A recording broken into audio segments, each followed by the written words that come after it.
Hej, jeg hedder Johnny. I morgen der skal I på kursus, og i morgen der er jeres underviser. Kursus det var modul 1 i reparation af rødvarer. Og vi skal kigge på 3 produkter.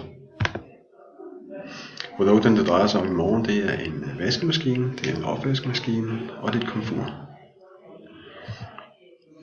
Vaskemaskinen, Samsung vaskemaskine er det, der skal I lære at udskifte en lugebal samt printer.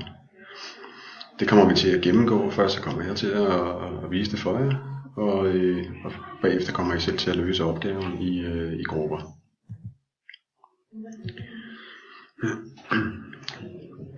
Herefter så kommer vi til at gennemgå en Bosch opvaskemaskine, hvor at I til at starte med skal lære at skifte saltindstillinger, eller det vil sige ændre saltindstillinger og afspilning.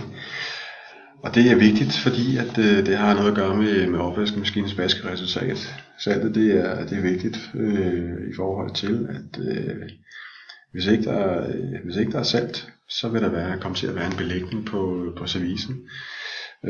Afspændingen, hvis der er for lidt afspænding der, så kommer der render på servicet, og det giver et dårligt tørreresultat. Og hvis der er for meget, så får servicet tallerkener, altså det får sådan en fedtet overflade. Ved korrekt tilførsel, så bliver overfladespændingen den bliver fjernet, så vandet det kan lettere rende af, og derved så bliver tørreresultatet det bliver bedre. Derudover så skal I skifte en saltbeholder og en sæbeautomat.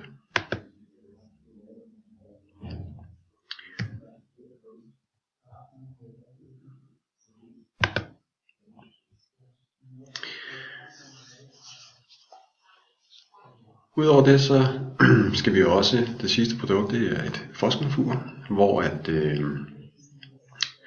skal for det første lære at tilslutte det korrekt, og det kommer jeg også til at vise jer i morgen, hvordan man gør. Det skal tilsluttes til 380 volt, så det kommer jeg selv til at arbejde med i grupper, og så ud over det, så skal I skifte selve ringvarmelegeme. Til det formål, der har jeg lige lagt et link til YouTube, hvor der er en, der udskifter det her ringvarmelegeme, så I ligesom kan se, hvordan det foregår.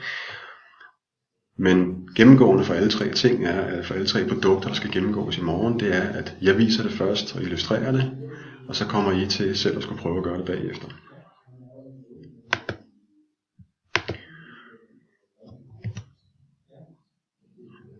Så det var alt for mig. Jeg glæder mig til at se jer i morgen. Vi mødes klokken 8, og håber på, at I alle sammen er friske. Hej hej.